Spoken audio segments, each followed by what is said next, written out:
स्वागत है आपका। मैं हूं आपके साथ सुमित गुप्ता। चलिए शुरू करते हैं 30 मिनट में हिंदुस्तान। पीएम नरेंद्र मोदी आज फिर झारखंड के रण में उतरे हैं। नरेंद्र मोदी साहिबगंज में चुनावी सभा को संबोधित करेंगे। पांचवें और अंतिम चरण का चुनाव 20 दिसंबर को संथाल परगना के 16 विधानसभा क्षेत्रों में होना है। झारखंड के रण से गृह मंत्री शाह ने बड़ा ऐलान किया है। उन्होंने कहा कि 4 महीने में भव्य राम मंदिर बन जाएगा। नागरिकता संशोधन कानून पर देश के प्रमुख विपक्षी नेता आज राष्ट्रपति से मुलाकात करेंगे। विपक्ष के नेता शाम 4:30 बजे राष्ट्रपति से मुलाकात करेंगे। नागरिकता कानून को लेकर देश भर में विरोध प्रदर्शन थमने का नाम नहीं ले रहा है। इन घटनाओं के मद्देनजर गृह मंत्रालय ने राज्यों और केंद्र शासित प्रदेशों को एडवाइजरी जारी की है। इस एडवाइजरी में कहा गया है कि सरकारें अपने यहाँ कानून व्यवस्था का विशेष ख्याल रखें और किसी भी स्थिति में हालात न बिगड़ने दें। जामिया विश्वविद्यालय में छात्रों के आंदोलन को लेकर संघ के वरिष्ठ प्रचारक इंद्रेश कुमार ने लोगों से शांति बनाए रखने की अपील की।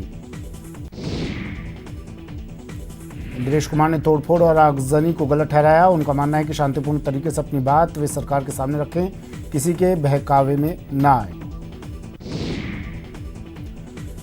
रक्षा अनुसंधान और विकास संगठन यानी डीआरडीओ ने आज ओडिशा के तट से ब्रह्मोस सुपरसोनिक क्रूज मिसाइल का सफल परीक्षण किया। इस मिसाइल को एक एडवांस स्वदेशी साधक के साथ लॉन्च किया गया था। सुप्रीम कोर्ट ने हिंदुओं को 8 राज्यों में अल्पसंख्यक घोषित करने की याचिका खारिज कर दी है। कोर्ट ने कहा, भाषा एक राज्य तक सीमित हो सकती है, लेकिन धर्म का मामला पूरे देश के आधार पर तय होता है। ये याचिका अश्विनी उपाध्याय ने दायर की थी, जिसे खारिज किया गया है। उन्नाव गैंगरेप कांड में 30 महीने बाद इंसाफ का दिन आया। बलात्कारी विधायक कुलदीप सेनगर को कोर्ट आज सजा सुनाएगी। दिल्ली की 30 हजारी कोर्ट ने कल सेनगर को दोषी करार दिया था। निर्भया के गुनहगारों को फांसी की मांग लगातार हो रही है। आज निर्भया मामले में दोषी अक्षय की पुनर्विचार याचिका पर सुप्रीम कोर्ट में सुनवाई होगी। बिहार के मुजफ्फरपुर की युवती की पटना में इलाज के दौरान मौत हो गई। बता दें कि रेप में विफल रहने पर पड़ोसी युवक ने युवती को जिंदा जला दिया था। बिहार के रोहतास में रेप करने में नाकाम रहने पर दरिंदों ने नाबालिग लड़की को गोली मार दी। पीड़ित की गंभीर हालत में अस्पताल में भर्ती करवाया गया। पुलिस ने 4 युवकों के खिलाफ नामजद केस दर्ज कर लिया और इन सभी को गिरफ्तार कर लिया है। इस घटना के बाद इलाके में तनाव है। बिहार के समस्तीपुर में अपराधियों ने पुलिस को चुनौती देते हुए फिर एक युवक की हत्या कर दी। इतना ही नहीं, सबूत मिटाने के मकसद से उसके शव को भी जला दिया। ऐश्वर्या राय और तेज प्रताप के तलाक पर आज कोर्ट का फैसला आ सकता है। राबड़ी देवी ने भी बहू के खिलाफ शिकायत दर्ज करवाई। लालू फैमिली में सास बहू का झगड़ा बढ़ता जा रहा है। राबड़ी देवी की तरफ से भी बहू ऐश्वर्या राय के खिलाफ आवेदन दिया है। राबड़ी के मुताबिक ऐश्वर्या ने उन पर जानलेवा हमला किया था। अभिनेत्री पायल रोहतगी के जेल में बंद मामले में आज डीजे कोर्ट में जमानत अर्जी पर सुनवाई होगी। भूपेंद्र साय पायल की तरफ से पैरवी करेंगे। बता दें कि कल बूंदी कोर्ट ने नेहरू परिवार पर टिप्पणी मामले में 24 दिसंबर तक जेल में रहने का आदेश दिया है। लेफ्टिनेंट जनरल मनोज मुकुंद नरवणे देश के नए सेना प्रमुख होंगे। लेफ्टिनेंट जनरल MM नरवणे को चीफ ऑफ आर्मी स्टाफ नियुक्त किया गया है। भारतीय सेना प्रमुख जनरल बिपिन रावत की जगह लेंगे। आज गहलोत सरकार के 1 साल पूरे हो गए हैं। इस मौके पर रन फॉर निरोगी राजस्थान का आयोजन किया गया। सीएम गहलोत ने दौड़ को हरी झंडी दिखाई। रन फॉर निरोगी राजस्थान के लिए मंत्रियों ने भी दौड़ लगाई। मंत्री रघु शर्मा, सुभाष गर्ग और CS DV गुप्ता ने दौड़ लगाई और स्वस्थ रहने का संदेश दिया। रन फॉर निरोगी राजस्थान कार्यक्रम के बाद सीएम मीडिया से रूबरू हुए। सीएम गहलोत ने कहा कि जन जन के सहयोग से पारदर्शी सरकार बनाएंगे। सीएम ने कहा कि सरकार ने 1 साल में कई उपलब्धियां हासिल की हैं और जो कुछ कमी पेशी है उसे दूर करेंगे। सीएम गहलोत ने कहा कि सरकार का दायित्व है, सभी का ध्यान रखेगी। स्वास्थ्य सेवा के लिए राजस्थान सिरमौर बनेगा। सीएम अशोक गहलोत ने विधानसभा में पूर्व सीएम हरिदेव जोशी की जयंती पर उन्हें पुष्पांजलि अर्पित की। इस दौरान सीएम के साथ कई मंत्री और दिग्गज नेता मौजूद रहे। जयपुर के JKK में सरकार की 1 साल की उपलब्धियों पर प्रदर्शनी लगाई गई है। इस प्रदर्शनी का उद्घाटन सीएम अशोक गहलोत ने किया। इस दौरान मंत्री रघु शर्मा, BD कल्ला और सुभाष गर्ग मौजूद रहे। प्रदेश सरकार ने 1 साल पूरे होने पर साल एक फैसले अनेक नाम की बुक का विमोचन किया। इस मौके पर कई मंत्री और पार्टी के सीनियर नेता मौजूद थे। वहीं सीएम अशोक गहलोत ने प्रदर्शनी का उद्घाटन करने के बाद बच्चों के बीच पहुंचे। इस मौके पर सीएम गहलोत ने बच्चों के साथ सेल्फी ली और बच्चों का हौसला बढ़ाया। गहलोत सरकार का 1 साल पूरा होने के मौके पर जयपुर में विशाल किसान सम्मेलन का आयोजन किया गया। विद्याधर नगर स्टेडियम में होने वाले इस सम्मेलन में प्रदेश भर से करीब 30,000 किसान जुटेंगे। अलवर में राजश्री भर्तृहरि मत्स्य विश्वविद्यालय का पहला दीक्षांत समारोह 18 दिसंबर को आयोजित होगा। कार्यक्रम करीब 12 बजे से शुरू होगा, जिसमें मुख्य अतिथि कुलाधिपति और राज्यपाल कलराज मिश्र होंगे। गहलोत सरकार के 1 साल पूरा होने पर बीजेपी आज चार्जशीट जारी करेगी। बीजेपी मुख्यालय में प्रदेश अध्यक्ष सतीश पूनिया चार्जशीट जारी करेंगे।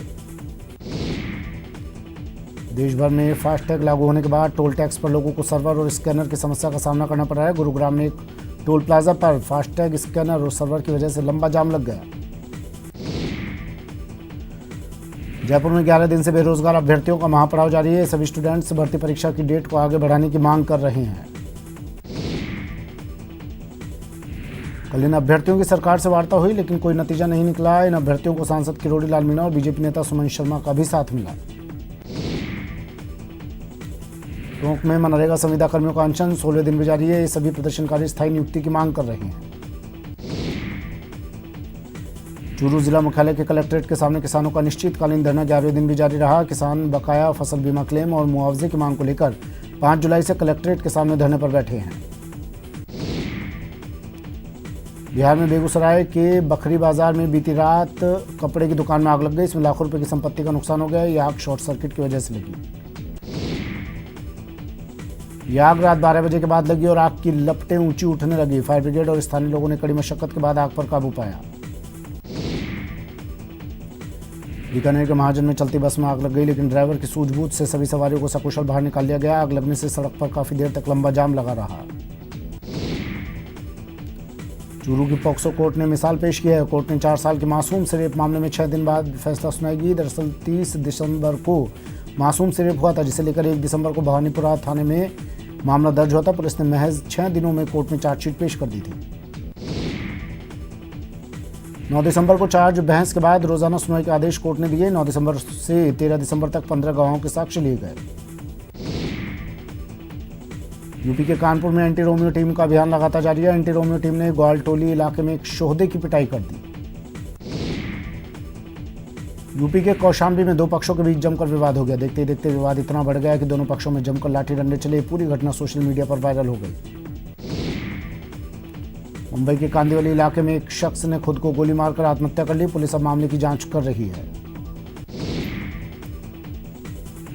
अलवर के भैरोड थाना इलाके में चोरों का आतंक है। यहाँ रिवाली और गंडाला गांव में देर रात चोरों ने आधा दर्जन दुकानों के ताले तोड़े और हज़ारों रुपए की नकदी और अन्य सामान चुरा कर ले गए।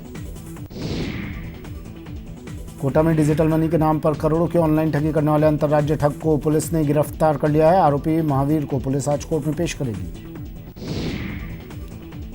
आरोपी महावीर के 3 साथी पहले ही पुलिस की गिरफ्त में है। ये सभी मिलकर लोगों को लाखों करोड़ों की कमाई का झांसा देकर ठगी करते थे। दौसा के गुड़हलिया गांव की ढाणी मोती झील में एक पेड़ पर आज सुबह पैंथर दिखाई दिया। पैंथर दिखाई देने से आसपास के क्षेत्र में हड़कंप मच गया। पैंथर के पेड़ पर होने की सूचना से ग्रामीणों ने कोलवा थाना पुलिस और वन विभाग को दी, जिसके बाद वन विभाग को कोलवा थाना पुलिस मौके पर पहुंची। इसके बाद पैंथर को बेहोश करने की कोशिशें शुरू की गई। फिलहाल मौके पर वन विभाग और पुलिस की टीमें मौजूद हैं। कोटा में मगरमच्छों का आतंक थमने का नाम नहीं ले रहा। बीती रात देवली अरब से मानपुरा को जाने वाले रास्ते पर एक खेत में 4.5 फीट लंबा मगरमच्छ आने से हड़कंप मच गया। प्रदेश के ज्यादातर स्थानों पर न्यूनतम तापमान में कल के मुकाबले 1 से 2 डिग्री तक गिरावट दर्ज की गई और राज्य के सभी प्रमुख शहरों में न्यूनतम तापमान सामान्य से 2 से 3 डिग्री सेल्सियस नीचे दर्ज किया गया। हाड़ौती में 10 साल में इस बार सबसे ज्यादा सर्दी पड़ रही है। बीती रात कोटा का तापमान 7 से 9 डिग्री तक जा पहुंचा। अचानक बड़ी सर्दी से आम जनजीवन खासा प्रभावित हो रहा है। वहीं कोहरे के चलते वाहन चालकों को वाहन चलाने में खासी दिक्कतों का सामना करना पड़ रहा है। मौसम विभाग के माने तो आने वाले दिनों में तापमान में और गिरावट आ सकती है। राजस्थान के एकमात्र हिल स्टेशन माउंट आबू में सर्दी के तेवर तीखे बने हुए हैं। लगातार तापमान में गिरावट दर्ज की गई है। माउंट आबू में जगह जगह बर्फ की चादर जमी हुई है। घरों के बाहर खड़ी गाड़ियों पर बर्फ की चादर जम जाती है। श्रीगंगानगर में तापमान में लगातार गिरावट जारी है। बीती रात जिले का न्यूनतम तापमान 7 डिग्री तक जा पहुंचा। ठंड के कारण लोगों की दिनचर्या खासी प्रभावित हुई। उत्तर उत्तर भारत में शीतलहर का असर देखने को मिल रहा है। वहीं देश की राजधानी दिल्ली में दिसंबर में भी कड़ाके की सर्दी देखने को मिल रही है। दिल्ली में पारा मंगलवार को 8 डिग्री सेल्सियस तक पहुंच गया। वहीं आने वाले दिनों में और ज़्यादा ठंड पड़ सकती है। दिल्ली में सर्दी बढ़ने के साथ ही बेघर लोगों की मुश्किलें बढ़ गई हैं। फिलहाल जो रैन बसेरे हैं वहां भी अब लोगों की संख्या बढ़ने लगी है। दिल्ली में लोग बस स्टॉप के नीचे भी रात गुजारने को मजबूर हैं। इन लोगों की मांग है कि सरकार रैन बसेरों की संख्या बढ़ाए।